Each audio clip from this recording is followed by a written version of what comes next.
Мифтахетдин Акмулла, башкорттарым, укуу керек. Башкорттарым, укуу керек, укуу керек. Арабызда надандар күп, укуу кирәк. Аңгыра аюдан Уралдагы курыккандай, эй, тугандар, наданлыктан куркуу керек. Илтифат ит, укудагы шәрәфәттәр, яһилыктан килә ятыр зур афәттәр. Укыгандар күктә осыр, һыуда йөзер.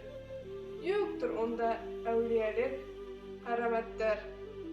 Укыганга был дөньяла җәлал булыр. Арам дигән күп шәйдәр хәләл булыр. Ырыс дәүләт чишмәһен асан тиһәң, гилем һөнәр бердән-бер әмәл булыр.